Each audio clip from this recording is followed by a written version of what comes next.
What's going on, Star Wars fans? We are here for this final season of Andor. So it was pretty intense, dude. Yeah, It's to pretty say the awesome. least. Yeah, I was sort of hesitant a little bit about some things that were going to happen, but I was very pleased overall with everything. Not everybody died. Not everybody died the way a lot of people thought, which I thought was pretty crazy. So what's going on, Jake? Hey, Jake. We got Jacob on there tonight. B-Man, how are you, buddy? Thanks for joining us. We are having a time here talking about Andor Season 2, episodes 10, 11, and 12. I really liked the first one was Make It Stop. Yeah. Was the name of it, which was pretty cool. So once we can go ahead and get right into it. And Here they are. what were your thoughts on this? Did you have an idea once they sat down and started talking about it that this might not end well? Yeah, well, we've seen them meet a few times, right?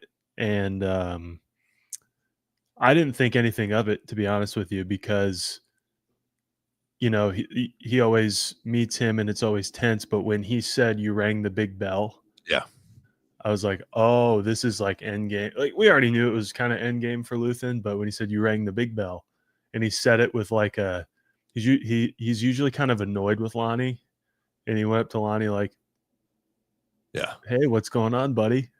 yeah. You rang, like you said, you rang the big bell. So there's something, Yeah. and then he's like, "Oh, I didn't know if it would work." Yeah, I did not think that Lonnie would be the guy that we got the Death Star from, but it makes total sense, right? Well, yeah, and then once we get in there and we find out once she gets, once Dedra gets, interrogated by Krennic, she gives it all up, and it was her fault for looking at those files and not sending them on or doing something different. And digging, Yeah. We had kind of touched on that in past. I think we'll get to the Dedra stuff, but for right now, that Lonnie scene, I forgot that Luthen brought a gun to it. Okay. Like I saw him pack one, or like she gave him one. Didn't Clea give him one? Yeah. And so I thought, like, come on, Luthen, why'd you tell him about Yavin? Like, that's Right. even though we know they don't find out about it. I was like, man, that is not a Luthen move. And then of course he kills him. We find out 5 seconds later. But well, and the walk away from that I thought was really cool. And I don't know if I have a picture of it. If I do, I'll bring it up in a minute. But when after he does it and he's walking down those steps by himself, and there's other people just wandering around, it's just such a good camera shot. Yeah, for him, almost like that guilty, but he's getting away type of thing. And he's got that information. And then once he meets up with Clea and tells her all that information again about, about Jeddah and what's going on, he gives her, Ursa, not Jen. Galen Urso. Erso. Yeah, Galen Urso's name. But then we find out that, he ends up dying, which again, I wasn't sure, but I thought it was going to be once he kept pushing for the information. I was like, okay, he wants this information. And once he gave him Yavin, I was like, okay, that's probably it. And then they cut away and there's nothing for us to, they obviously they don't show us doing that. But I was like, okay, now he's got that information. And this is what he does, just like he did with Tacoma. Yes. It's if there is a little bit of a leak, you're gone, Yeah. Darth Plague lives. What's going on? Thanks for joining us. Yeah, and the other thing too with him is like, that's why I was surprised he gave him Yavin, but that was probably the most natural he could play because Lonnie's no scrub. He's an ISB supervisor. Right. So, Luthen was honest with him and was like, that's where we're going, man. This is the thing. And I can understand how like he would kind of have to keep Lonnie calm for the moment. Oh, absolutely. Yeah. And I love, you've said it a lot, but like the writing and the delivery of all the stuff, that Oh, we yeah. see in Andor is so great. You can see like how paranoid Lonnie is. Like, this is the biggest thing I've ever seen. They are going to come after me if they're not already. But you know, Well, even a couple episodes, or this might even been in mm, season 1. I mean, he's so nervous every time that he meets up with Galen anyway. Or I mean, yeah, Galen, Luthen, Luthen. yeah, You know, so it's not surprising that he was freaking out yeah, because like this picture, he's freaking out every time. He wanted to get out last time, you hmm know, and you know, Luthen was like, "Hey, I need heroes in here. So yeah. what are we gonna do?" And And you know, go ahead. I was worried for their relationship in the last arc, 7, 8, and 9, because I didn't know really exactly what happened. I was telling Madeline, and maybe I told you guys that, um, as Mike had mentioned, the plant, like the ISB plant in Bale's evacuation team, was Lonnie's, and Right, Luthen told them. And I just told Madeline, I was like, I think it's just like a redundancy. Like, Luthen's all about redundancy and like covering tracks. So like Young had to put somebody in there. Young told Luthen. Luthen tells Mon like, hey, just avoid the whole thing altogether. Keeps everybody safe. I was worried that that would mean that they were gonna, like, Luthen and Lonnie were gonna break up or something. And I'm kind of glad we never got more on that. That it just like went straight to this. That's the right. benefit of having it a year later. You know. Um, but yeah, and to get it tied in with Luthen and Clea's origin together was really cool. What'd you think about all those flashbacks?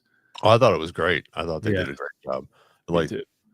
Darth Plagueis lives says, it was a great finale. Yes, I'm sad it's over, but I'm also it's cool that it's over because Yeah, now we have some answers. You know, Rogue One is next, and then we yeah, can watch 4, 5, and 6 again. And uh-huh. I think all of them have a little bit different meaning now with the story that they told here in the Andor season 2, and well, and even in season 1. I think Mhm. the story that they've been telling has been fantastic in reference to this. I You know, saw I saw someone on Reddit ask, can we create a new Star Wars trilogy now, which is Andor, Rogue One, and A New Hope, and say like, is there a better trilogy that runs together than these three? right? And I thought, it's kind of funny, but Yeah, it's true. They all run into each other, which is cool, and it's kind of the first time that they all just like line up, and there's no like I don't know, all of them line up, but we can run from the beginning of Andor to the end of A New Hope seamlessly. right. Um, and I don't know. I'm same as you. I'm sad it's over, but I'm happy it happened. Yeah, I thought the ending they did a fantastic job with all three of these episodes. Like you were talking about, once we get back, and they figure out what's going on, him and Clea sit around and they're talking about, doing this the burn or whatever, which I Yeah, think that he was had an cool. idea that something was going to happen. Well, obviously he did because he heard that, a few minutes ago in reference to they're going to be coming for you. So I think he figured he's telling the truth on this. He's telling the truth about this new weapon, Galen Mm, Urso, Jeddah, whatever he's talking about. So instead of letting Clea do that, he's going to go and he just wants her to stay there. So mhm. Yeah, and I couldn't tell if, because Luthen seems, they've even said it in the show, that Luthen seems kind of resigned to the end. Like, he's like, I basically built Yavin. I'm not going there though. I'm gonna go yeah, down in flames. And so I saw what I feel like I saw when he's talking to Clea is like, hey, you go. I don't remember what he had her do, um, but she said, no, I'll do the comms. He's like, nah, I got to be here. And right. it was kind of like this, like, we both know they could be here at any minute. And um, I was, of course, they do the suspenseful. He doesn't burn the whole thing yet, you know. Right. Of course, he gets the important stuff, but there's still remnants of it. Um, But Madeline and I were saying he got some good licks in with Dedra. Oh, I yeah. thought he'd have a little more of a speech, but he had like speech of the whole show in season 1. But I loved that as soon as she started going, he was like, he put the Luthen thing away and did the whole second voice. Yeah. And the line he delivers of when she's like, I've always thought you were all these versions of you, and I finally found you. And he's like, and I've known you the whole time. Doesn't seem fair. Yeah. Like, that is a sick line. And Yeah. and I'm glad now that I think about it, he did these like little one-liners of like, you already know you're screwed. Like, Oh, yeah. now there's millions of people who waiting to disgust you. Yeah, I I thought love it was.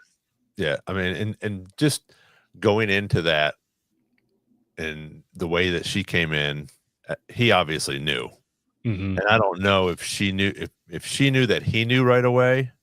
Right. But he knew obviously when she came in. Yeah. I thought it was sort of interesting how he tried to play it off as until he couldn't, and Yeah. then he knew. But I thought it was sort of neat, and I actually got this off of Mike's channel. But that the blade was this blade that they used was actually from Kit Fistu's species. Oh, really? So Nice. so that was sort of cool that they brought that blade into there, which I thought was sort of neat. But then when Did he she say pulled this out, did he go ahead. did he say it was Nautilin or something? Like a Yeah, Nautilin blade? Yeah. yeah, Yep. yeah. He Mike had said something about that dagger when the Yeah, trailers had come out and we were talking about the trailers. well, that's like this was like one of the first trailers that came out with that Yeah. the silver stuff that was like pouring over it. We didn't know if it was water or what those things were, so that was a good Right. little fake out on that, which I thought was pretty cool. Yeah, the coils, we were like, "What are those things?" And it Yeah, turns out they're just the And, speaking of predictions, I feel like we all made this might have been one of the first times that we all made predictions and speculations that were like half right. yeah, Um, like I thought Dedra was gonna, move a little overstep with the Axis thing. I thought she was gonna do that with the Gorman massacre. I thought she was gonna like move on the Axis thing during that year, yeah, and overstep. And it turns out Cyril's the one who thought that that's what they were doing. And, that all happens. And now she oversteps just randomly, just like, and doesn't realize that she just cost them the Death Star. oh And, yeah, and then, my prediction before was that Cyril would not die, but he'd have like a different type of death where he'd just be like useless to the Empire and it'd be like a horrible ending.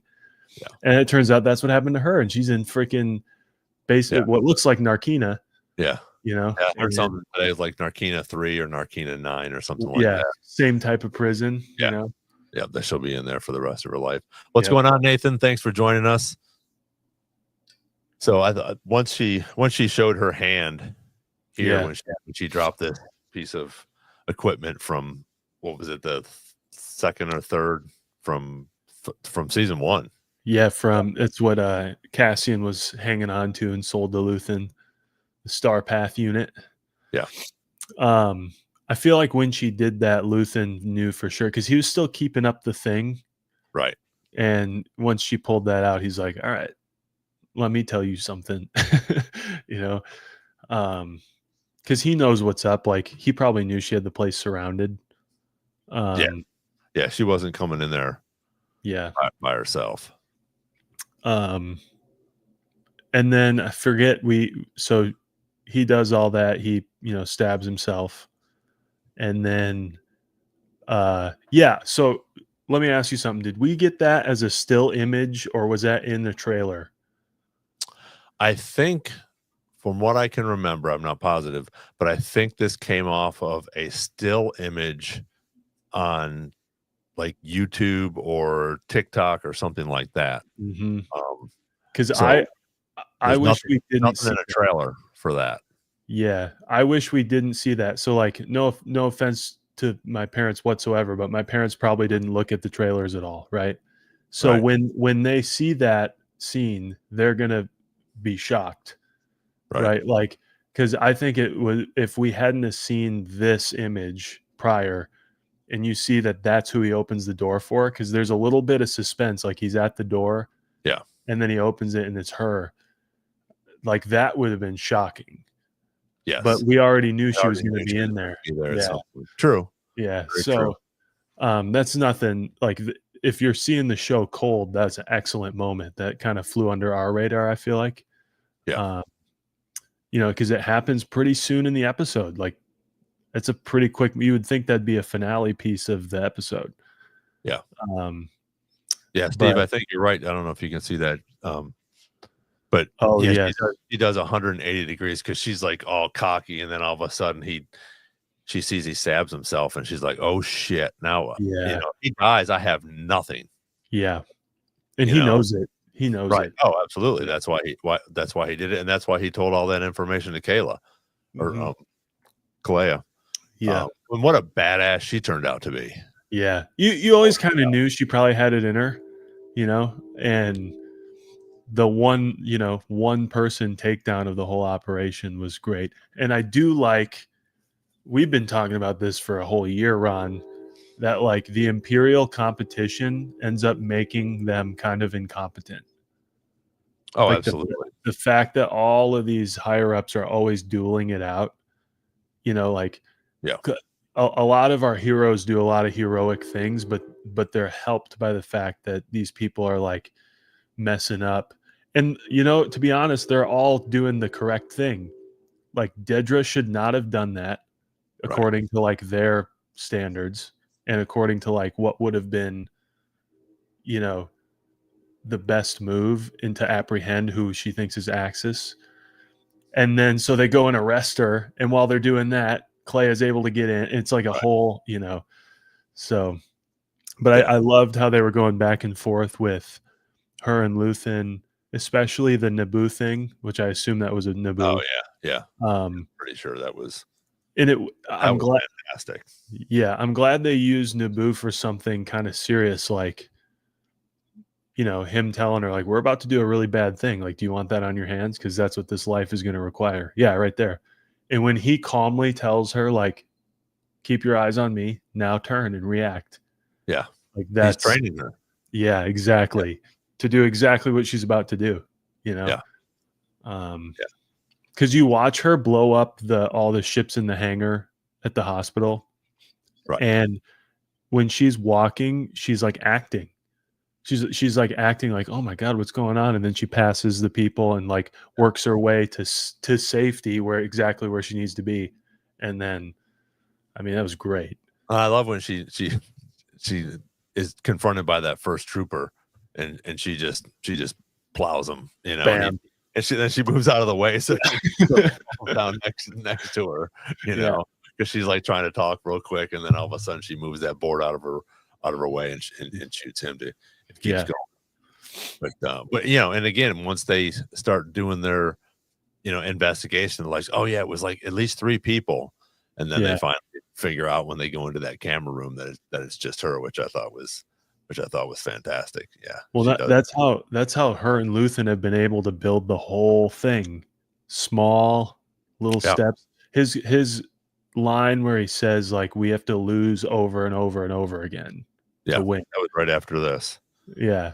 When he gets that, or I think this one or the second piece that they sell, you know, and they watch the firing squad, and I guess I didn't realize or brought more to the forefront that how crazy the emperor was. Oh, for sure. And, you know, I mean, he's killing his you know, upper echelon that doesn't do the right thing. You know, he's just going after, you know, and again in this when she's when they're doing the go backs, you know, the scenes, you know, he's just sitting in there that first one, and they're just slaughtering people like Gorman. Exactly. And on the radio, they're even saying like, "Nothing left to kill." Yeah, you know, it's insane. It's hard to watch, but it's like it's necessary to show the brutality in all of its aspects. You know, we got that controversial thing in the first round of episodes that everyone's talking about, which is terrible.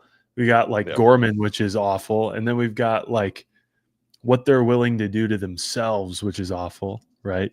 Which we already kind of knew. Like Vader kills people left and right, but you just figure that's a Vader thing. No, that's an Empire thing too. Yeah. You know? Yeah, that's a Palpatine thing. Once he gets in, he's just until he gets what he wants. You know? Yeah, Jacob, I think he said something about knowing Clay as a badass during the bug removal thing when she cut her hand and stuff. But I think even just from the beginning when she leaves the wedding and go because she wants to get to the communication device, I was like, okay, she's a pretty important person here. Or more important than I thought she was. And the whole time she's been the only one who can tell Luthen off and kind of get away with it, you know? Yeah. And that's saying something. And she tells Andor off many times. Oh yeah. Well, it's like when he shows up to get her, she's like, of course you're the one. Yeah. You know, when the door opens, she's like, shit. Yeah. But to go back after their this is a great Easter egg. Yeah. You know, I think we already knew that was in there. I think we had seen that before, but just them going over that again, you know, just confirming or at least putting it to the forefront that the Mortis gods are out there, maybe. I don't know. Well, and this is kind of, I'll say this and we'll get back to Andor, but this is something we'll probably have to say on a future like show where we're just talking. That is an example in that episode of everybody at Lucasfilm doing their job. Yeah. Right. So like Tony Gilroy has given us a badass piece of Star Wars and just a badass piece of art, period. You know, and Lucasfilm higher ups are giving us production value. And then people like Filoni or Pablo Hidalgo, if he's still there, are giving us a Mortis Gods Easter egg. Whether it means anything or not, everyone's doing their job. And that was perfect. They didn't need to do that, but they knew we'd love it. Right. You know? Well, and that's why I was glad that they didn't. I mean, I would have loved to seen a cameo, but I was sort of glad they didn't because again, I think it takes away. Yeah. When you have when you have little Easter eggs like that in his gallery, or you know the different police ships that they show as Andor's nice taking off. Cheers. Yeah. But as Andor's taking off, you know, you see the police ships come in or whatever. I forget what the names of those are, but you know, we've seen them in I think Rebels. You know, so again, little things like that I thought was pretty cool that they put in there, but they don't have to have a Hera. I thought it would have been cool because there was a couple scenes on Yavin 4 where it's like they show the whole thing. There was like a droid cruising by or something. That would have been awesome if it was like Chopper. Yeah. Just cruising by, you know, whatever. But I figured the most we would get would be something like you just mentioned, like Yavin, like we did in Rogue One. You know, you see the ghost for about a half a second. But I agree with you. You know, we were talking like, who do you think's a cameo? Because they usually do it. But man, it might be a bigger cameo that they mention everybody. They mention Palpatine every 20 minutes. Yeah. They mention Tarkin. They mention, you know, I was surprised. They didn't mention Vader. No, yeah. And I was surprised they didn't mention Leia. I thought they would like mention her at least a little bit. Yeah, that was an interesting thing. And Mike talked about that on his recap today. But that was interesting just to have Benjamin there instead of Jimmy as Bal. Because we go right from it's just I mean, he did a great job, but it just was different to see because now once you watch Rogue One, it's completely different. And I wonder if we'll find out, like maybe we would have, if it were Jimmy, they were planning on maybe doing a little bigger or deeper dive into the actual Rebel Alliance. Right. You know, because we see a couple of the other Rogue One Alliance, you know, council members that are actually in Rogue One. And, you know, they didn't have Dodonna or Merrick in there. But I wonder if the original, because they always have to edit it down. Like it's always longer than we get. So I wonder if that's one of the things they kind of condense. Like, well, if we don't have Jimmy, then we'll focus a little more on the other stuff than the Rebel Alliance thing. Because one thing that surprised me is that we just go to Yavin and the Rebel Alliance is in gear. I thought we might get a little bit of build up to that. I like that we didn't. I like that we're just in it. That's the benefit of this year gap stuff, is that we're just in it and it's cool. We're hit the ball rolling, but or hit the ground running. I don't know why I said it like that, but Well, and I think that's the thing some people are, bitch about. It's like, oh, this and that. I mean, fill in the gaps. yeah, Most of the gaps are filled in. There's a couple little ones here and there that aren't. But again, you can think about these things, and figure out that, hey, this is probably what happened. yeah. And go ahead. The majority of like the George Lucas stuff too is like, we're going to focus on what's really the point. You can kind of make inferences as to what the gaps are, right? And here we go. Here's the point, and we get into right. it. Yeah. And again, even if the point's this big, you still get it, and you can move on because it answers the question.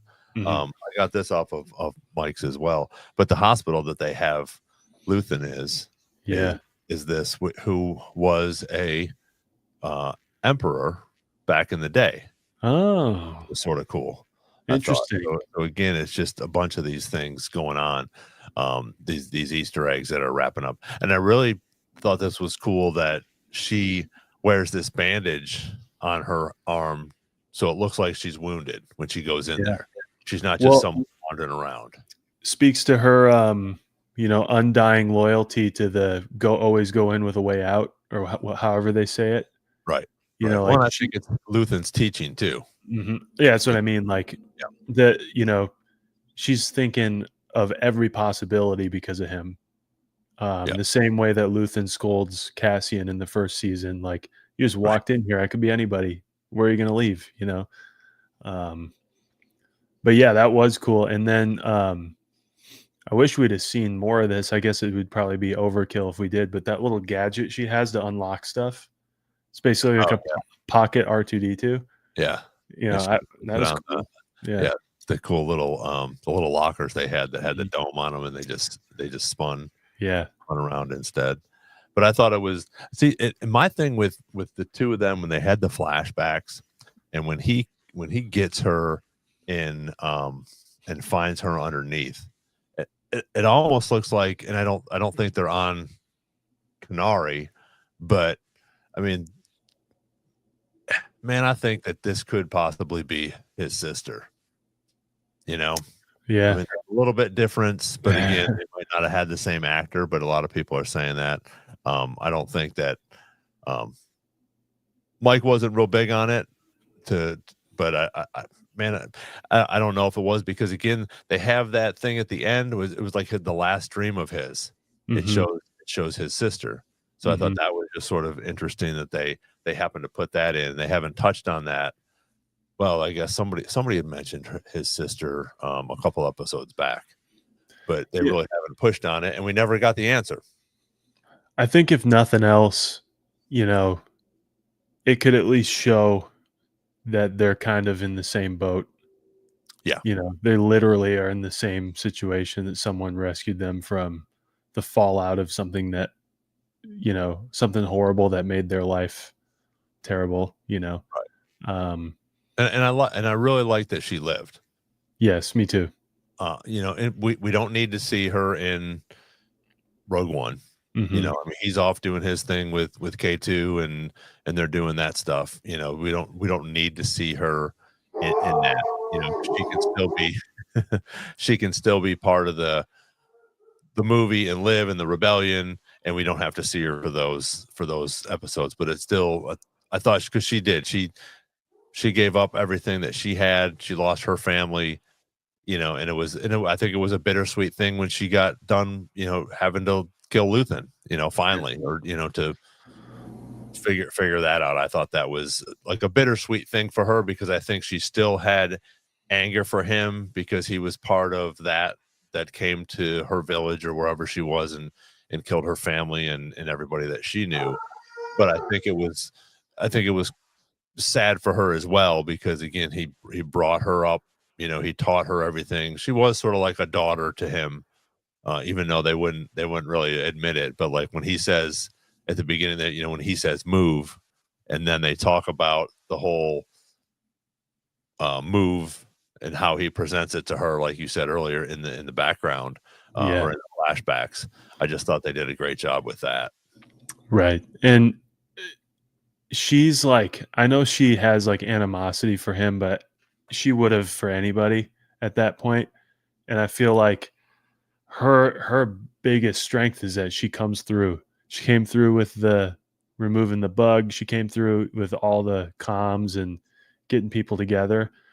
And unfortunately, the most important thing that she knew she would have to do one day is come through and burn the thing down, which includes killing Luthen. Yeah.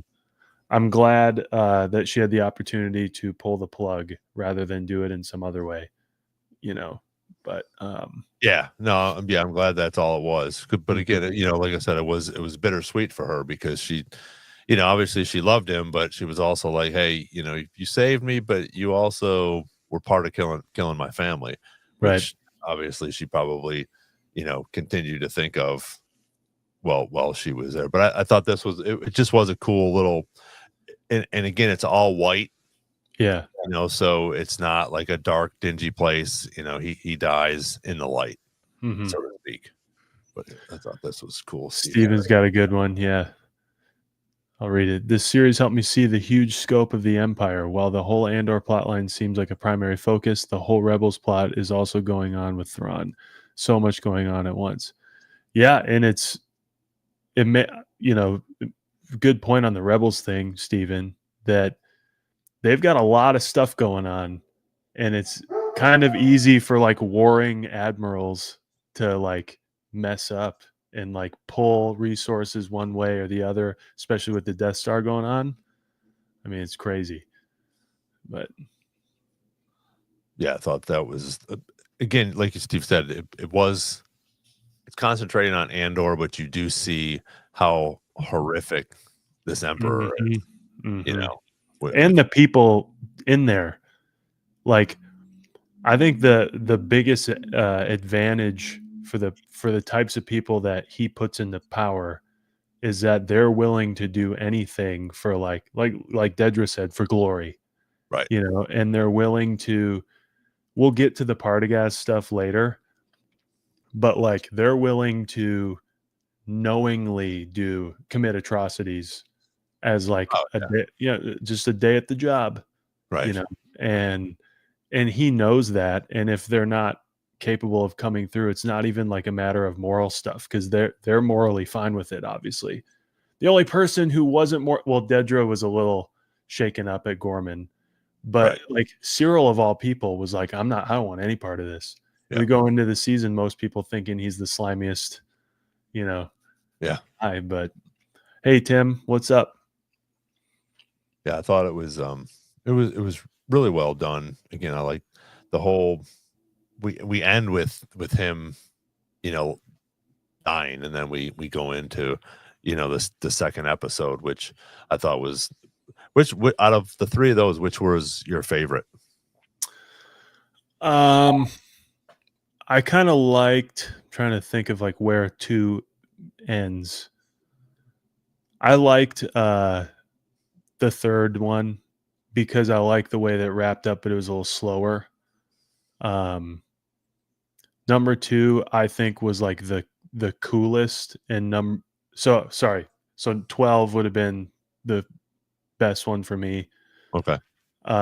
11 would have been kind of the coolest for me, because that's where K2 comes in, and you have that horror scene in the hallway, basically, with K2. Right. And but then 10 was like, for me, maybe the coolest for storyline, in terms of like getting that extra lore that we were always wanting. So we wanted more about Luthen. We wanted to see how his fate ends up. Right. And then in that episode 2, we get like a lot about Dedra, and you kind of see it come full circle with her. Like, that's important. yeah. That Well, scene, that was one of my favorite parts of the whole thing, and because, like, they're I don't know, like, I don't he's creepy. This, like, made him even more of a threat to me in Rogue One. But, well, like that's what they said when in the interview with him, he was talking about how this is where you're gonna see him at his worst, but best, yes. Yeah. so to speak. Because then again, he gets cut down by Tarkin and Vader in Rogue Mhm. One, Mhm. where here he's pretty much the guy. Yeah. And what there's what would they say, 3 people that know about the Death Star plans, or 4 people, or whatever the case may be. Mhm. So again, this situation with him, I just thought was fantastic. The way that Mhm. he goes in there, and the acting that he has during this time, both of them. Though even Mhm. just the way that she looks and the faces that she makes as he's talking to her, it was just phenomenal. I thought the way that they did that whole scene. And the whole, like,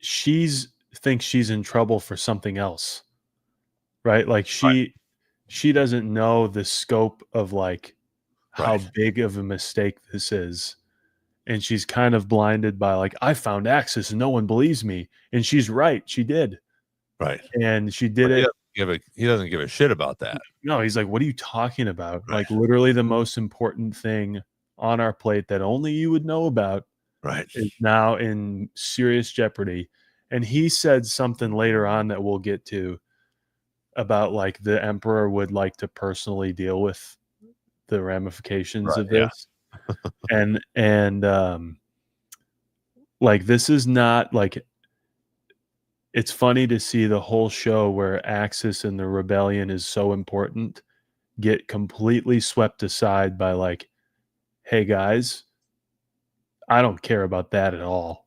yeah, Like, if this thing gets done, we don't have to worry about them ever, and we're already behind." I love how, like, him and Partagaz kind of argue, where yeah. Partagaz is like, "You're so late.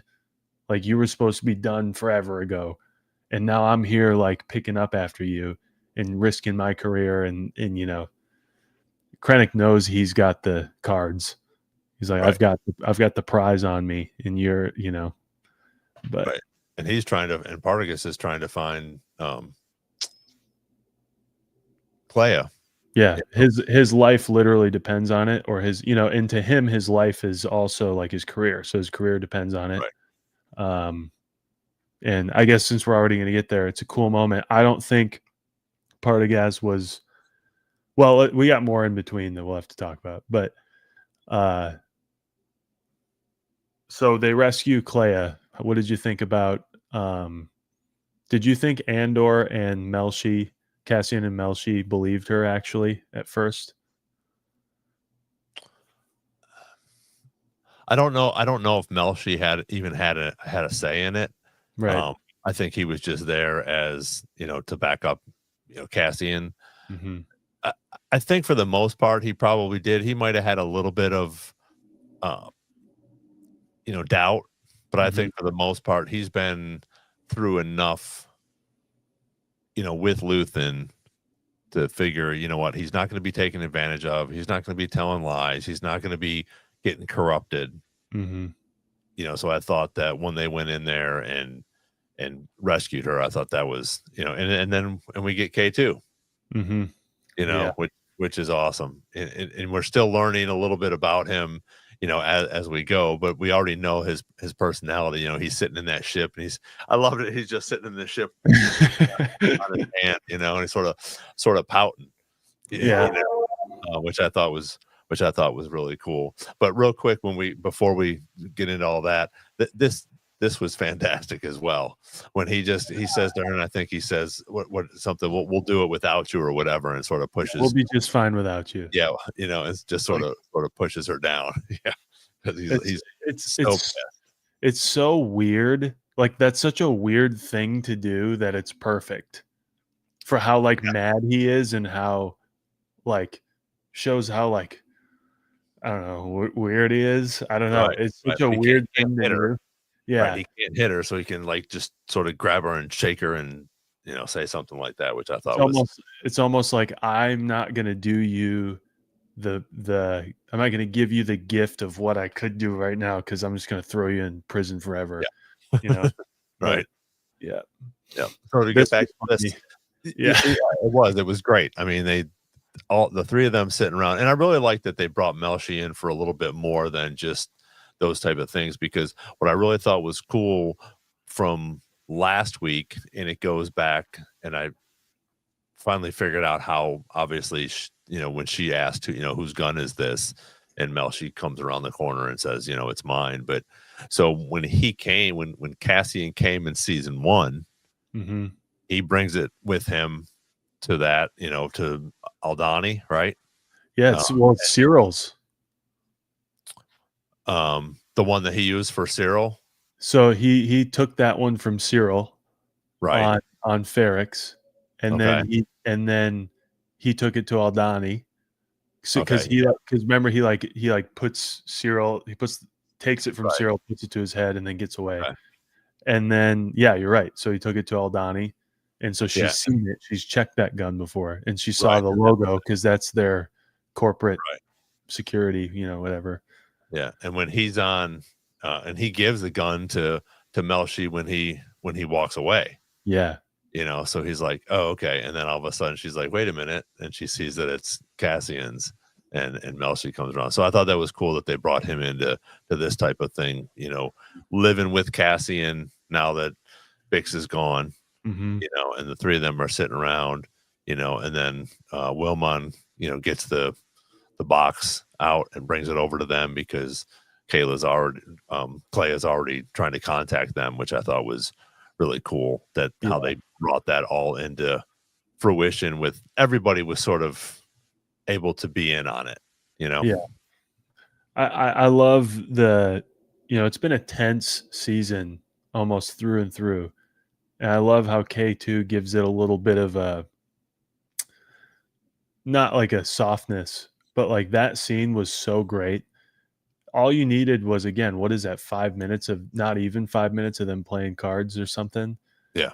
And you see just how close Melshi is now, how K2 is just a part of their whole existence, and he's funny.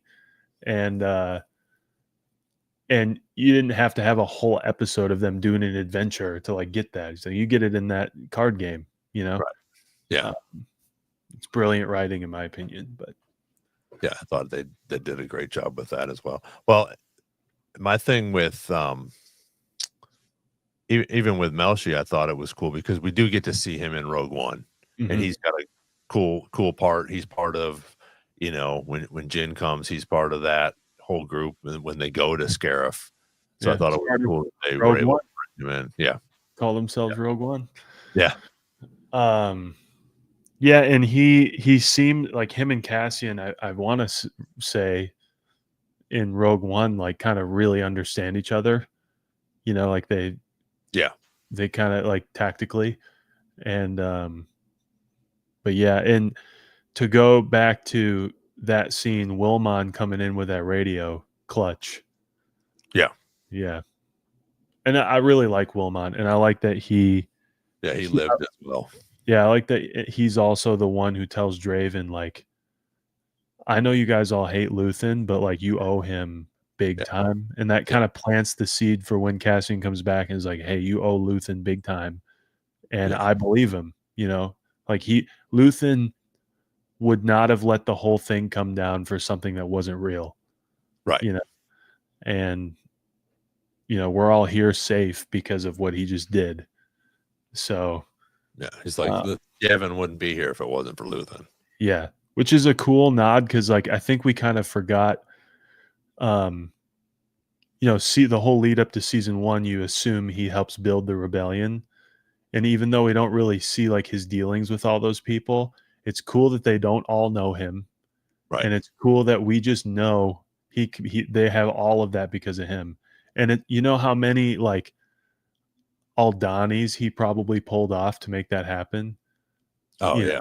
And the luck ran out, and he knew it would. But yeah, so I like how that scene goes from funny playing cards to, All right, let's go get her. Yeah. And then when they right before that scene you're talking about where K2's got his head on his hand, when they're like, oh, yeah, Melshi's never been to Coruscant. And K2's like, I've been in a parade in Coruscant and the Emperor was there. Yeah. That was funny. I saw social media on that today, and they were like, because he's sort of like was like sort of excited, like, and the Emperor was there. Yeah. Where it's like he's still like, ooh, it was really cool that the Emperor was there. So I'm sure there's something in there, like, because they said when they woke him up in episode 9, like it's less about reprogramming him and more about like the impulse to like kill all of us, so we have to fix. Yeah. And so I like that he still has like his memories, or like they need him to if they're going to use him to like break into Imperial stuff or whatever. But yeah, and I like that he's just like Cassian's boy, and everyone on the base knows it. Like we know that in Rogue One, but I like how they, you see them kind of annoyed with Cassian all the time, but now they're just cool. Like he's got this droid, he brought it back, it's his, right. But I can't tell if they view droids as like people or pets. Oh yeah, or I would almost think maybe like a computer though too. Yeah, like an AI. Yeah. When we get to that point, at some point here, but this is the scene where she's like, "Oh, it's you." Yeah, of course it's you. When she comes in. But again, who else is going to go and save her? Yeah, I don't think anybody would have.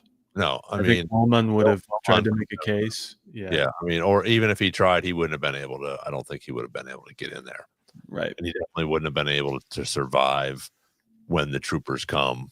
Even though K2 comes to save them, but again, they were holding them off pretty good until that stun grenade or whatever that was, which pretty much put them all on the floor, obviously. Well, also they kind of got lucky. They got lucky that they went to the wrong floor. Oh, the first time, yeah. They got lucky that bought time for K2 to think something was weird, and to go basically like take out all their backup, and then. I read that they were originally going to do, I don't know when they would have done it, if it would have been Gorman or whatever, but they were originally going to do like a whole, like really scary horror movie-ish style K2 scene. Oh, with K2, yeah. And I feel like we got a little bit of that in this hallway. When he like rings the Hirt by the neck and is using him as a shield. Oh, yeah. It's freaky, but it's a little better when he's on your team. Right. Yeah. It would have been hard to see that. We see him kill somebody on Gorman, a couple people. Yeah. But like if we'd have seen him do this stuff before Cassian like gets him, it might have been weird.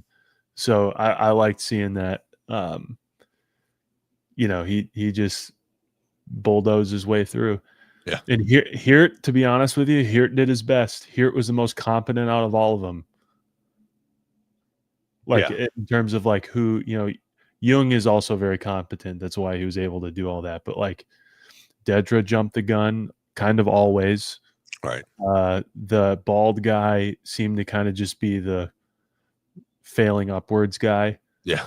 Partagaz is obviously brilliant, but he just got handed a bad situation, and but yeah, he definitely. Well, and I didn't understand, I guess, like you were saying, I forget what the bald guy's name was, but I thought he was the one in charge of communications, which I guess he was, and then Partagaz is in charge of this lockdown here. Well, what's that guy's name? Right? He's the head of ISB, correct? Yeah. And what's the bald guy's name? Lawrence or that sounds familiar. Yeah, I don't know, but yeah. He had a call straight from Colonel Yularen after he messed up in the Senate. You remember remember he's like cut the Senate feed when Mon Mothma. Oh yeah. And he has a call, like you can imagine that was probably a demotion. Yeah. With prejudice. So maybe that's why they're like, hey, Partagaz, you get on there. Like, you're the only one who can hit the reins. or maybe Partagas is like, I'm gonna make sure this gets done, Right. and saves my ass. But Well, just like when he's talking to Krennic, he's like, "Good luck to both of us." yeah, You know? and which brings me to that scene. I know that we're kind of reaching the end of the show on this, but I want to touch on it. I saw people talking about Partagas having a change of heart. I don't think that's what was happening there at all. I Oh, I think don't he think was. so. I think obviously Nemec's manifesto made it out a while ago, probably, and he just has it saved because it was probably a big deal at the time. And I think he's listening to it to see just how bad it's gotten, and to Yeah. be like, man, like, when he says, "Who do you think that was?" Basically, like, who got this over on us? Right. This is a guy who all evidence, like we were just talking about, and what Steven was kind of pointing out. Partagas has been not only complicit, but like has had his hands dirty on all kinds of horrible stuff, and he stands by it. So I Right. don't think he's listening to Nemec's manifesto being like, oh man, I chose the wrong way. I think he's listening to it like resigning to the result and being like, I'm not gonna go stand in front of the emperor. Like Right. I'm not doing this. Like this is it. This is bigger And than I thought. I think it's bigger than we all thought at yeah, that he's point. like, it's kind of over for us. And I know what happens to people like Dedra. Like I know what's about to happen to her. I signed off on it. I don't Right. want to do. I'm not going to last in Narkina. Yeah. And if who knows what that guy has heard about Palpatine, you Right. know? And so I think the bald guy who is presumably maybe getting his job, knew what it looks like he knew that Partagas was going to kill himself. Yeah. Like he knew Oh, when yeah, 'cause he he walked out and just waits and waved off the yeah. troopers. Yeah. He's like, "Can I just have a couple minutes?" He's like, "Yeah." And it's very like reminiscent of what a lot of Nazi generals did. Yeah. It wasn't like the Nazi generals were like, "Oh, I regret what I did." It was like, "Oh, I don't want to see what's coming." And so to all the people online saying that Partagas had a change of heart, I don't think so. And I don't think it's a lot of people, but I saw maybe one or two. I think he's like, it's done. I'm done. Yeah. And This was a cool Easter egg from Rogue One, I thought. So yeah. this is last night, and then this is from Rogue One, Mhm. which they're standing around obviously the same table, which was pretty cool. And there, so the guy there on the, I guess it's going to be on my right. Yep. But I can't think of his name. They mentioned him a couple times. We didn't get to see him. Is that Merrick? Yes, he was the Yeah. one because he's like, if Merrick was here, he would have shot down, Cassian coming in hot like Yeah. that, Yeah. which was cool. But I just like again, it's a cool Rogue One. It ties it so much better together. Mhm. So when you watch it, you have a little bit more of an idea of what's going on in Rogue One and who's playing and what these people are and where they're at in the rebellion. Well, You and know? they play into like that guy who I don't know his name. The guy who's sitting there in his little sweater thing. He was so annoying in Rogue One Oh, because he's yeah, like poo-pooing everybody, and yeah, he still is in this. Uh and Madeline mentioned like, man, they're sometimes in a weird way like as bad as the Empire at this, because like right, they're arguing over like, if this thing is true, then they're screwed, right? right, And we know they are. We this know guy, it's true. Yes, that guy. yeah, I'm glad he came back. He plays the part well, but it's interesting to see that even they've formed this alliance and staked their lives on it, and they can't agree on anything. You know? yeah. We get to see a few people, which I thought was pretty Yeah, cool. You know, Radis.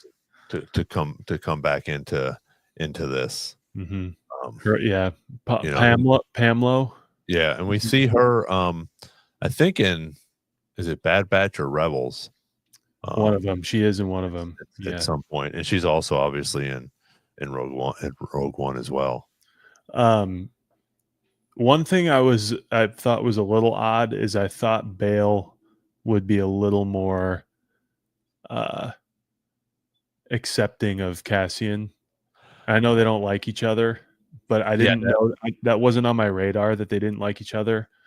well, and I think it's because of Luthen. Yeah.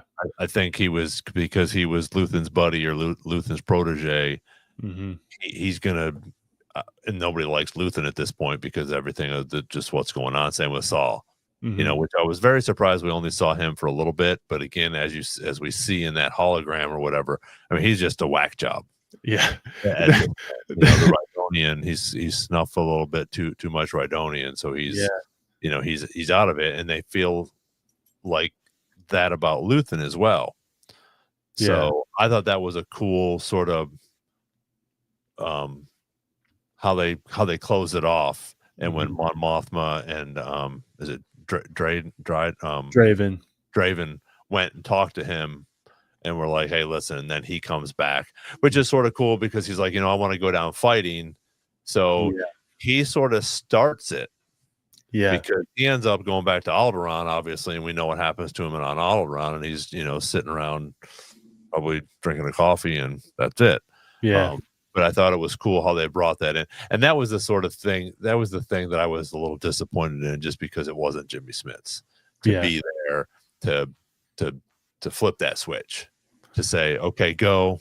Draven's got your plans for you. Go and meet, was it Tarek or Trivik or whatever from Salt Bearers. Yeah. And that's why when he says, hey, I was late because he got grounded on Yavin 4. And he's been calling, and he's only going to talk to Andor about this, or talk to Cassian about it. So it'll be, I'm excited about. I was going to watch it last night, but it got too late. By the time I got done with everything, I was watching Mike's watch party and stuff. So it was just like, I'll have to turn it when I can sit down and just enjoy it for what it's worth now, because we have so much more information about it, and so much more information about him, which I think was great. Yeah. And to your point about the Jimmy Smits thing, I remembered last night, and I don't know, it's been a minute since I've seen Rogue One.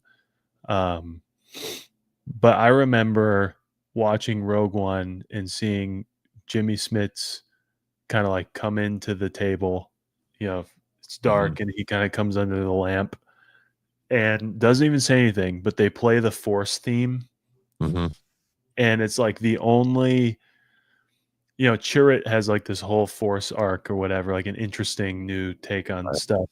But it's like, like Bail Organa in that moment might as well be a Jedi, because his like best friend who he never sees is a Jedi, and I think that's what made it weird for me, is like, man, I remember how big it was that he was in Rogue One, and now I thought Andor Bail Organa, I'm blanking on his name, but I thought he did a good job. No, Andor. Was it Benjamin Bratt or Benjamin something? I thought Benjamin did a great job. Yeah. And I don't think he should get any shit on the internet for any of this. I think he did a really good job. Yeah, and it's not. Yeah, it wasn't his fault. And unfortunately, I mean, I don't know. Obviously, there was some scheduling conflict, and we can't do anything about it. So it is what it is. It's out there. But again, because the first or second, 10 or 11, I was just like, this guy's sort of an asshole, and I'm not I'm not liking Benjamin now being Jimmy Smits, because Jimmy Smits wouldn't have done this. But then when he comes full circle and says, okay, hey, you know what? I trust you now because these two trust you. Go and do this. And he says, may the Force be with you. And then I think to myself, I might be reaching here, but that kind of stuff could honestly be what puts Cassian off on him. We see how like upset Cassian is about a Force healer, even though he's kind of right. This lady probably like doesn't even know if it works herself. But if Bail's walking around there like, may the Force be with you and all this stuff, Cassian's like, dude, I'm not big on this guy. And so I don't know, it's a reach. Maybe that's kind of like their differences, and that's where they kind of like come together. And he gives the Force healer a nod when Cassian leaves, and yeah, that was sort of cool. I think it's a huge thing to think about, like when Mon and Bail are on Yavin, those two might be the only two that know that Bail can like call Obi-Wan and Yoda if he wants, Right. you know? And it's like, we got Yavin, we also have an ace in the hole, or Fulcrum, which is Ahsoka, Right. like that sort of thing. And Cassian could be wondering, like, man, this guy's kind of an asshole. Like, why do we need him? And that's why you would need him, because he's got kind of, and his daughter is pretty important to everybody, which I'm wondering when we're going to get any of that on screen. It's kind of tough. It's tough to touch legacy characters like that, but she, everyone knows who she is in the originals. Right. And I thought we'd get at least a mention. If we're going to say Palpatine like I said, every 20 minutes, I thought we'd at least get a mention by the end. We even get a brief mention, and we see her in Rogue One. So, but Vader knows who she is, like he calls her princess. Yeah, right. Yeah, he doesn't know who she is. Correct. But he knows who she even thinks she is, like she doesn't know who she is. Let's be honest. Right. That's true. Yeah. I thought this was sort of cool when they leave, and I don't know if I don't have a picture of it, but he sort of Cassian sort of stops and looks back, because he lived there for 2 years or whatever it was, and just sort of looks back and is like, I'm not going to be back here anymore. And they're all realizing, like, we're not going to be anywhere anymore. Yeah, it's getting ready to go down. Yeah, one way or the other. Yeah, this is getting ready to go down. Mm-hmm. So, he's about to go see Tivik, and we're about to get into Rogue One. I'm trying to think of ways, and maybe Mike probably answered it on his recap already. But there was a big quote from Tony Gilroy earlier about how season 2 will change Rogue One, or like give different insight than you might have thought about Rogue One. And I've thought of like a couple of ways, but I don't know if anything changes, maybe on my own personal interpretations. But what about you? Do you feel like there's any like changes to Rogue One through this show? I feel like it only kind of enhances it, actually. Well, and I think that's what he was talking about. I think it's gonna make it better. Yeah. Is how I would take it, I guess, from a certain point of view. There you go. Yeah, I think, like I said, I can't wait to watch it again, because I think we're just going to pick up more stuff. But now, just knowing Cassian's backstory, some of these other characters, we have a little bit more to go off. How Yavin 4 became, how they built it, who was behind it, things like that. I think is going to be pretty cool. And I think it just enhances it, is what I think. And a little bit more. There's a little bit more meat behind the whole story, because you have the buildup of at least 5 years that we know of, and then if Luthen and Clea are doing this was probably 15 years ago, right? When he gets her, maybe even longer. So they've been building this, and Luthen's been building this for probably 20 years, right? Step by step, brick by brick. Yeah, loss after loss after loss. Yeah. And then they finally get it. But I think it's cool too, the way that they brought in, like you said, that force healer, and she calls him the messenger. Because again, even though Rogue One is a Jin story, it's also a Cassian story. Yeah, it's an ensemble. Yeah, I think, and we see so much more of him, obviously, in this.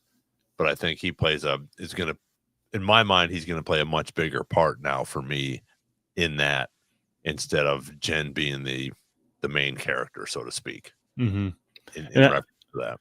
And I think there's like little things that change or get enhanced. Like You mentioned earlier that like I agree with you. I thought we were going to get more Saw Gerrera in this one, and maybe get what like Derek was talking about, how he might blow up and be put in the suit, and we didn't get any of that. Right. But you know, that changes in, I think, a cool way where they explain it fine enough in Rogue One that like he's a terrorist, we don't want to associate with him, Right. and so we can't talk to him. But to see them talking to him, and I saw someone tweet about this today. They're making fun of it, like in a good way. They're saying like, "Saw, we know where you are," and he says, "I could be anywhere."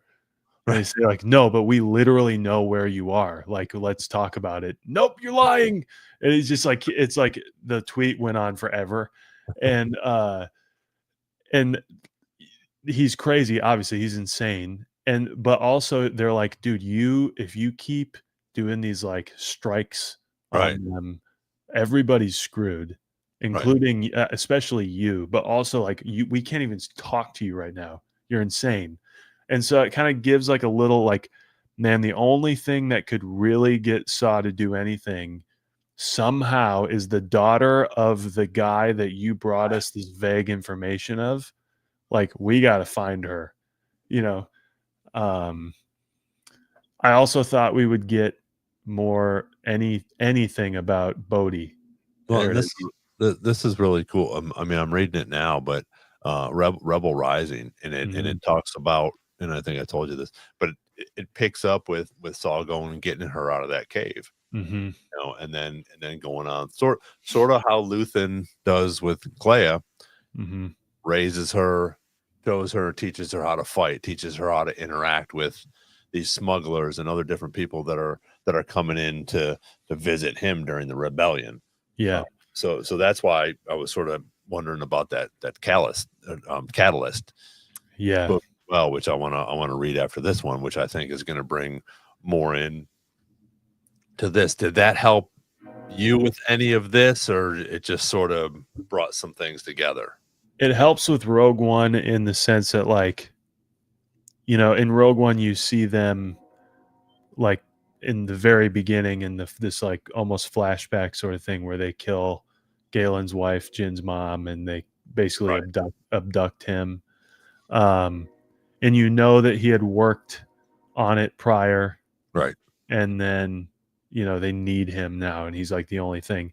So Catalyst kind of helps with what's going on with the project, what's going on with the Empire, and then also like specifically the Death Star. And like I was texting you, like, you know, we kind of forget in the scope of Rogue One that Attack of the Clones is the first Death Star footage we get of Poggle the Lesser, the Geonosian guy, you know, giving it to Dooku, and Dooku's like, all right, I'll take it to my master or whatever.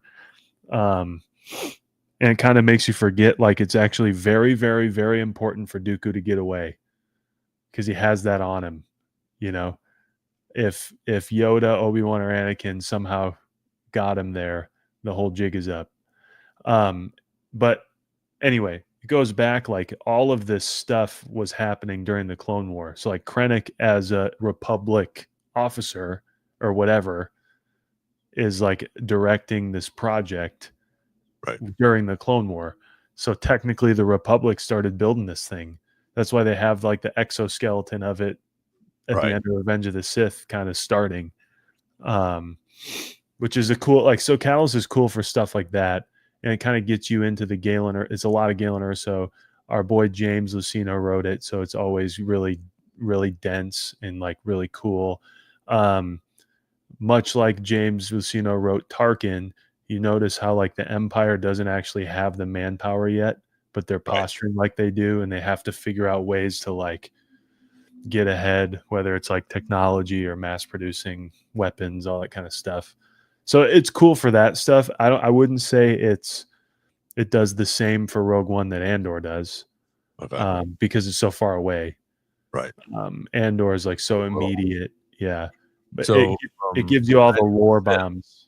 So from Revenge of the Sith, what are they, maybe 6 months or a year into it? And then when we're at this were 10 years. They're at least like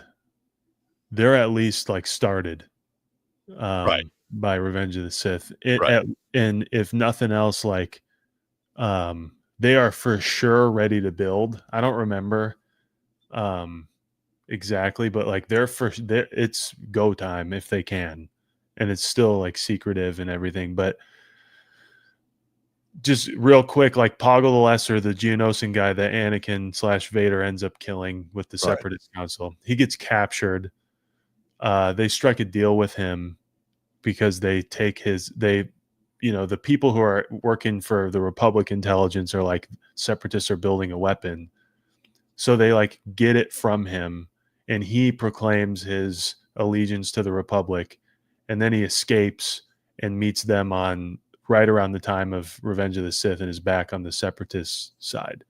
Okay. And so like Palpatine is like finally consolidated all the Death Star stuff at that point, and then he just kills him, Right.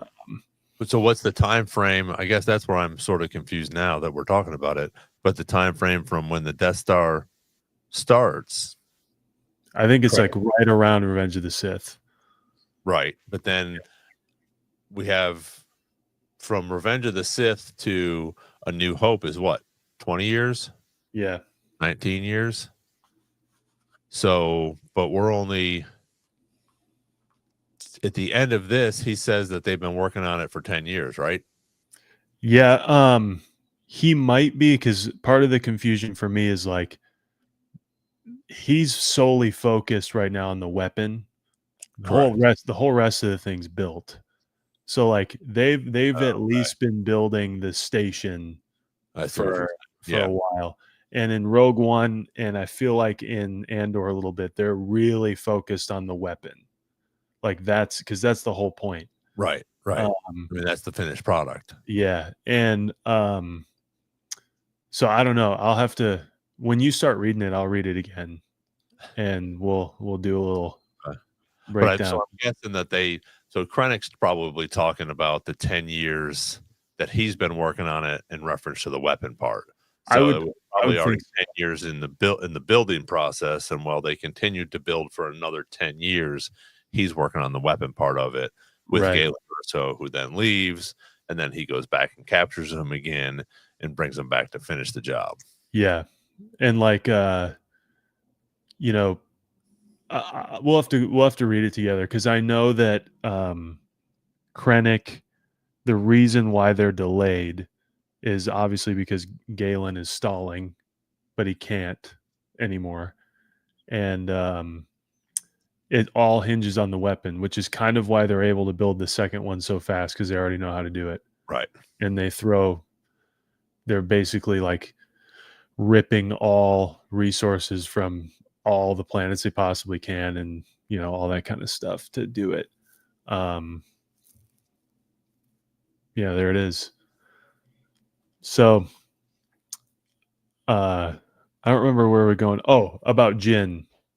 Mm-hmm. So I would think too, if you could tie it together, that like Draven and all those guys looking into Galen Erso and like looking up any information they could possibly find about Galen Erso, they might know that they might find a Saw Gerrera connection. Right. And be like, oh, okay. Like I'm starting to believe Cassian now. Like I'm starting to think like there's something to this, especially if now a rebel Imperial defecting pilot just got sent to Saw Gerrera from Edu. Like this is and Tivik is saying he's got news. Right. Like this is got something to it. Well, and obviously this whole time Cassian's never met Saw. Right. Because when he gets captured in Rogue One, Saw has no idea who he is. And he's so paranoid. Right. He throws him in the prison with everybody else. Mm-hmm. So I thought that was interesting that he's pretty much gone by the time we see him in Rogue One as well. Mm-hmm. And that's why he's so paranoid about everybody that's, coming and uses their Borg gullet. I was with Derek that I was hoping to see a big Saw Gerrera attack at his finest. Yeah. And that the Rhydonium part was like was leading to that. But I kind of like now that the Rhydonium thing is just showing that why he's freaking nuts. Right. Like why there's a departure from the Clone Wars Saga era to the one we get, and I like it. Yeah, well, again, it explains a lot. Yeah.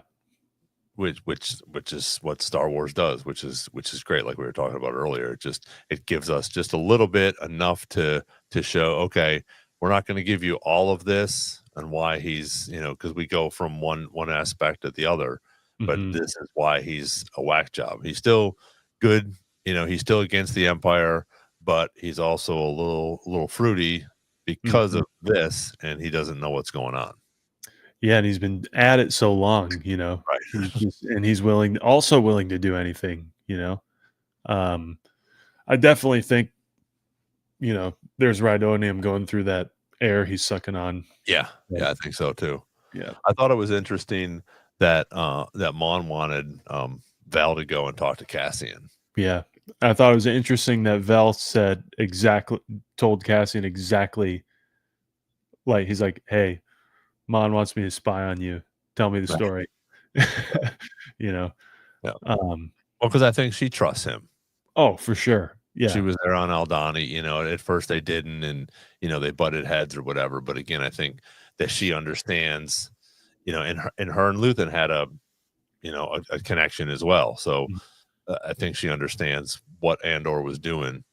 Right. And that he wasn't just making shit up, or this wasn't just a lie, or whatever's going on here.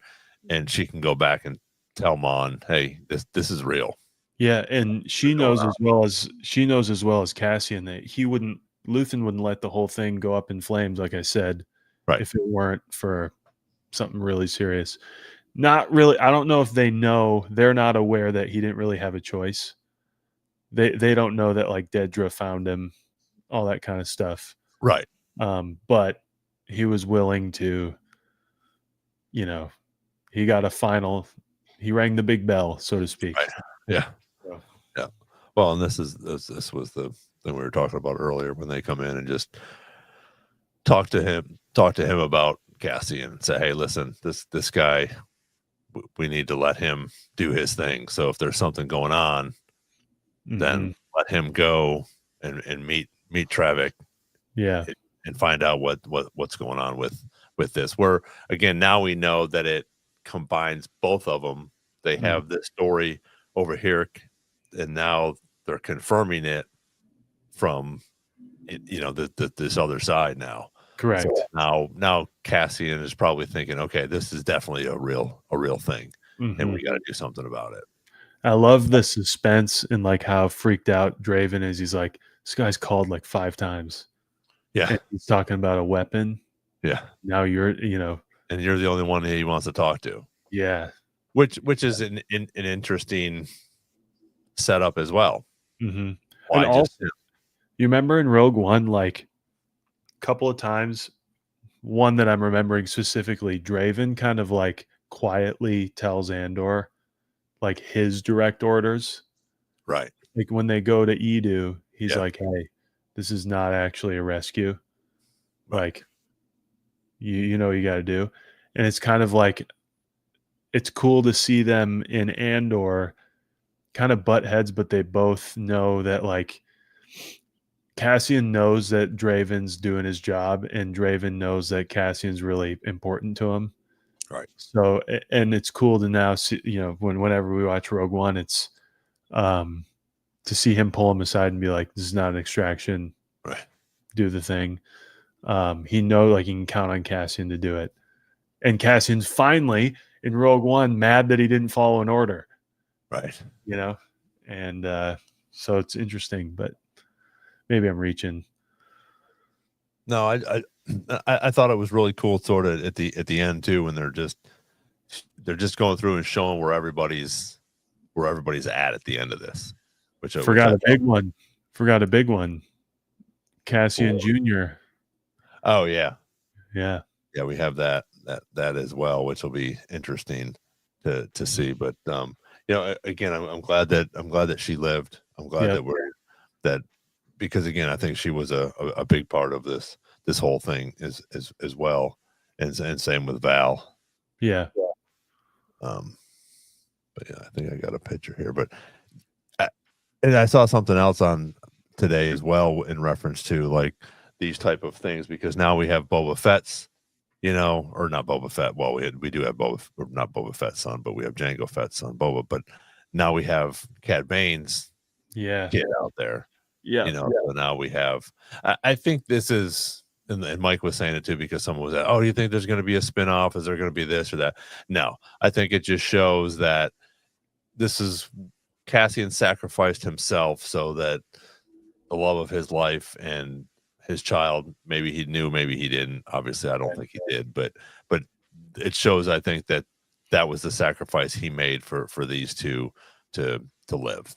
Well, I also think peaceful or whatever. I also think it bolsters Bix leaving. I think she would have. Oh yeah, she could have got killed on a mission. Yeah, like I'm trying to think.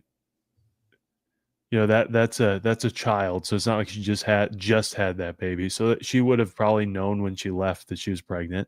Right. Oh, for sure. So it's like a sacrifice she made that if she'd have told Cassian, he for sure would have left. Oh yeah.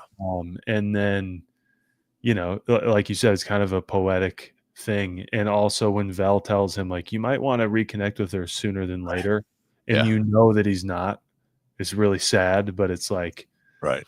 That's what he's fighting for, is that kind of thing. To see B2 again was good. Yeah. Glad we got back to him. Yeah. And Brasso's wife was there taking care of B2, and then Bix obviously shows up, which is I thought it was a cool ending to it. I thought it was neat for them to show what was going on with everybody, and that we were able to see Bix. This is Jeddah. He knows what's going on at this point. Yeah. What's going to happen. Dedra, they showed Dedra in her spot. That's where she's going to be hanging out for a while. This is something that we did not talk about yet. Oh yeah, that's his freaking in-law, right? Yes, that's his. Yeah, the wife of Davos. Yes. Yeah. Davos. Yeah.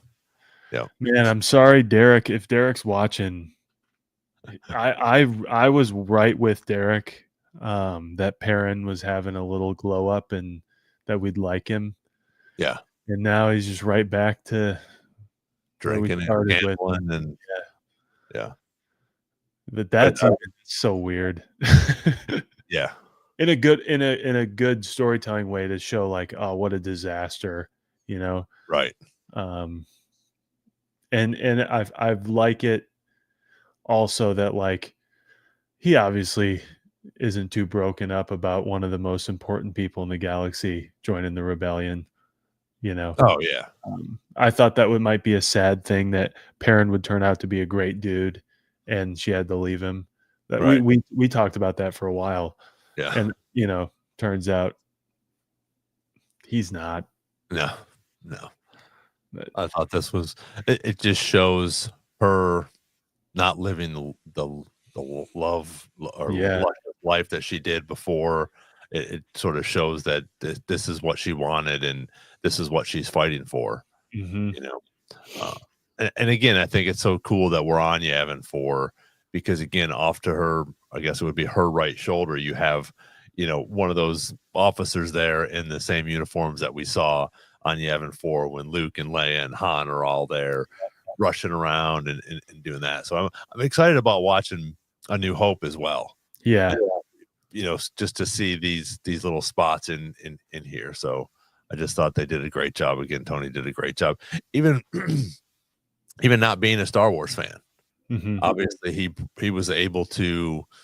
Obviously, he watched, I'm sure, both of those, Rogue One. Well, he actually did Rogue One, but I'm sure he watched A New Hope to see, what he could do with that, and whether he was a fan or not, he was able to tie it in to that. And again, like you said earlier, with the whole production, everybody from top to bottom, with the costumes, and hey, we need to get this right, or Hidalgo saying no, we can't do this because this will conflict with that, so I'm sure they brought in a bunch of people in reference to the story and these little tidbits that they put in there, to make sure that it's not too far off, so it doesn't freak out or make too many fans complain about it.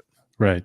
And I'm going to put this out there for hopefully someone out there hears us in the Lucasfilm world. But we've talked about ourselves, but also with Mike, how we don't have a whole lot in two areas, which would be the lead up to the sequels. It's like the bridge between Return of the Jedi and The Force Awakens. We don't have much. We don't have a ton in between the sequels either. And that's a huge time period. Obviously, that's not counting Mandalorian, Ahsoka, that whole universe. It's kind of like right after.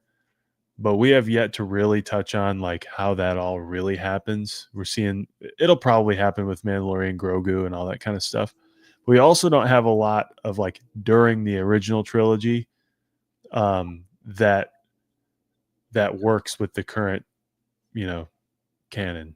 Yeah. If that makes sense. Like Thrawn is now put in a different place and has a big deal, is a big deal, right? And all that kind of stuff. And I think, especially for the moving into the sequels part, getting Tony Gilroy on to do an Andor style show about like how the First Order happens or how the New Republic messes up, like all that kind of stuff. Right. That is exactly what we need for that time period. And even like to do more of this in between Empire and Jedi, of like really how much steam the rebellion's getting and how dire the situation is for them to stamp it out.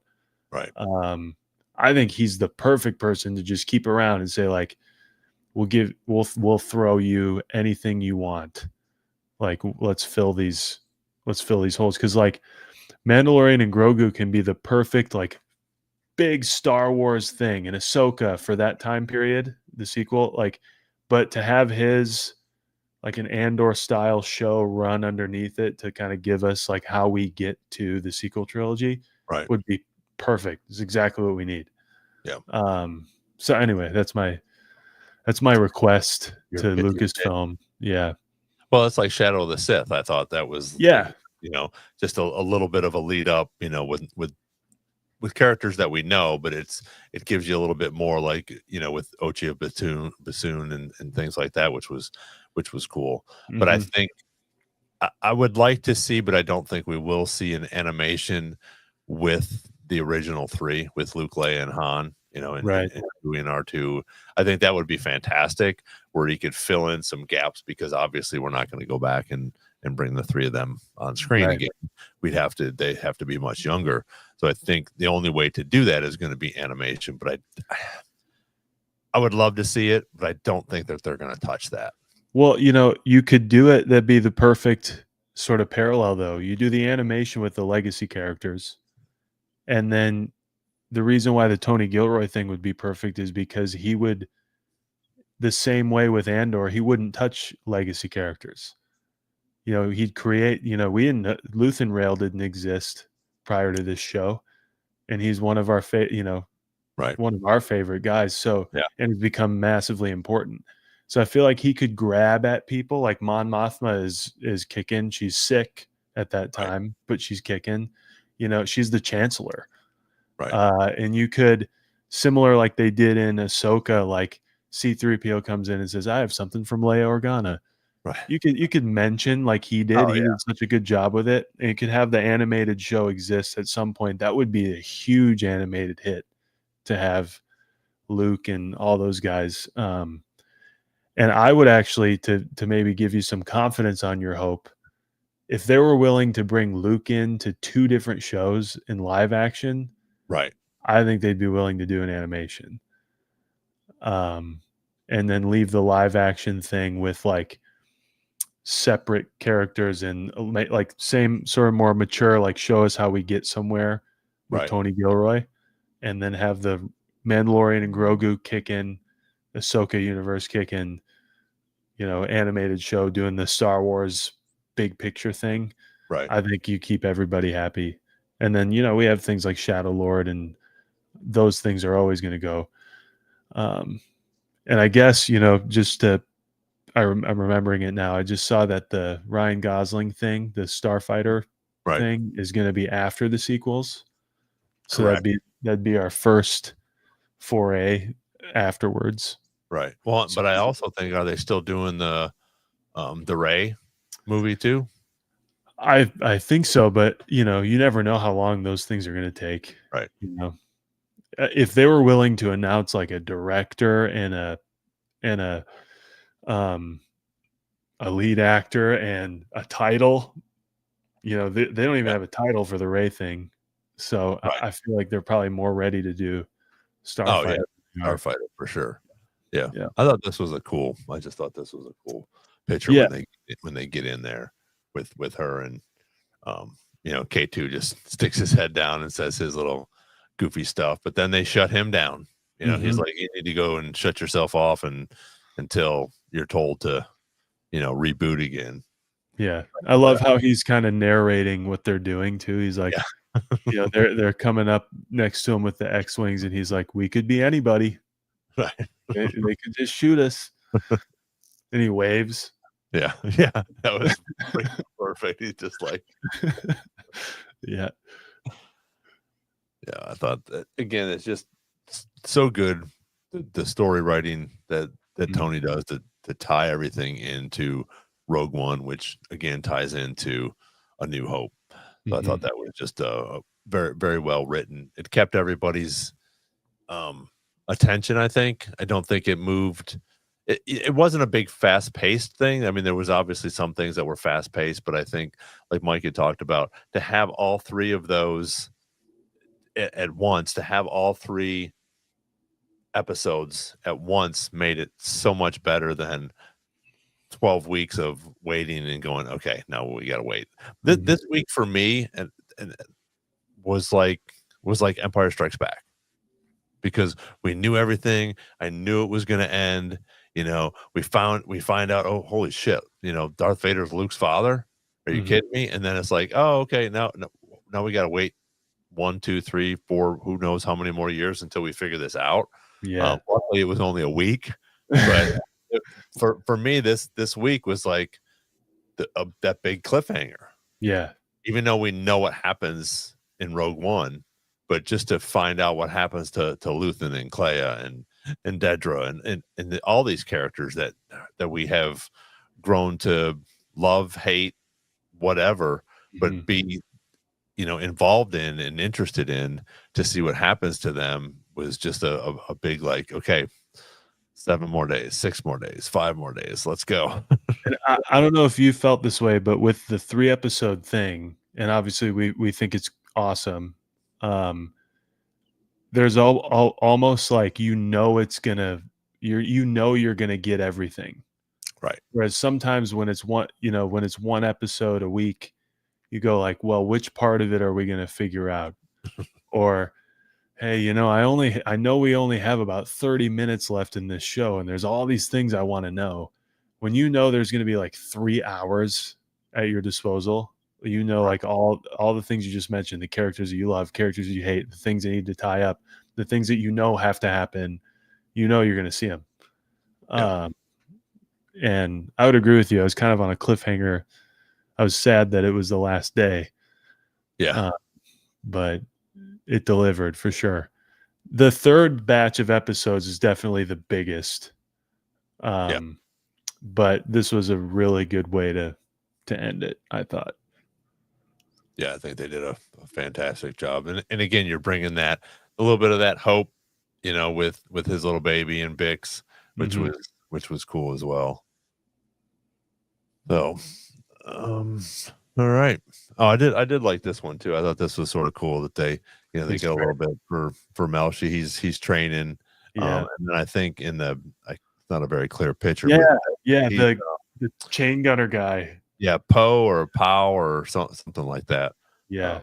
Again, just throwing in those little things things like that for us to chew on and be like, oh hey, I remember him from Rogue One, you know, and especially Star Wars fans that are new to the universe, where they've seen Rogue One and now they're starting to enjoy something like Andor, and you're still able to go back and go, oh hey, I knew that guy, I saw him in the movie, you know. So I think it's great for them to continue to bring fans in and to get everybody more interested in this and looking for different things to look at the thing in reference to Rogue One. Yeah, have those Easter eggs, which is pretty cool. Yeah, and that's why you don't need. You know, I was you know me, I was always pushing for the big cameos, but you don't need the big one. You just need the important ones. And Krennic was an important one. Obviously, Cassian's a big one, and Mon's a big one. But they're all big for the story rather than just gratuitously making us happy, right? It appeals in the best, most effective way to have it done like that. So yeah, and I think it would have taken away from it if you had a Leia in there. That would have been like the big, oh, that's so cool, you know. And then it's like, well, wait a minute, what happened the 2 minutes beforehand and the 2 minutes after? Do you remember? That was pretty important too. Yeah. You know, it's like, oh no, we got to see Leia. Yeah. So my reaction to the whole, you know, Andor thing. Me too. Yeah. So everybody, thanks for joining us. We are going to go back to, and I've had a good time doing this, and depending on what type of information and Star Wars info we get in reference to Mandalorian and different things like that, we're definitely going to go back to once a month, which will be the second Wednesday of the month this time, 7:30. We'll start doing that at least once a month. We'll put we'll put some ads up and stuff to let everybody know that we're coming up. If you haven't already, click a like, hit the subscribe button, and then you will hit the notifications. You'll get it when we do have stuff. We do have a couple new interviews coming up shortly, so we'll be getting those out there. But if there's something that, like Nick has said before, if there's something that you guys want to talk about or things like that, let us know in the chat. Just questions that you have, or something that we might want to deep dive in on a book, or go back, because we have a little bit of a lull here in reference to Star Wars material. I do think we could go back and talk a little bit more about Underworld, and we'll get Derek back on here, and we'll try to find some time when Mike can come on and talk about it as well, and just some new things that will be coming out, because there are some new games. Obviously comics are coming out all the time, and some new books as well. So we really appreciate you guys joining us on these lives after Andor. What a great, probably top Star Wars, to date at this point. I think they've done a good job. And you know what? You're allowed to say it if you feel that way. Don't let anyone tell you different. I agree. And I've had a lot of fun being able to like watch it, digest it, and then get on and just talk about it. Yeah. I mean, it's, if we had to like wait and do like a recording or something, I like getting on, and when Mike's able to come on, Derek, and it's just good to bounce it off, and it makes you watch it again with a new lens. And and we obviously appreciate everybody who hops on and talks with us too about it. That's also cool to see what you guys are talking about I'm talking about you guys in the comments, everybody who's been watching. So I've really had a great time doing the lives, and I'm excited to do more. And it helps when there's stuff coming out too, to do the lives. Jacob just put up Nashville Comic Con. We will be doing that. We're not sure yet. We're still figuring out. We're definitely going to be there for that.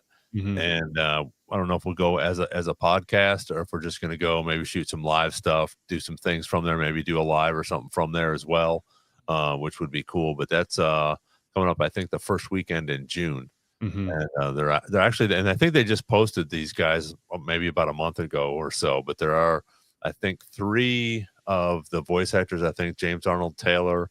I think Ashley. Is okay, and then and then Matt. Yes, he's for sure there. Anakin's voice. Yeah.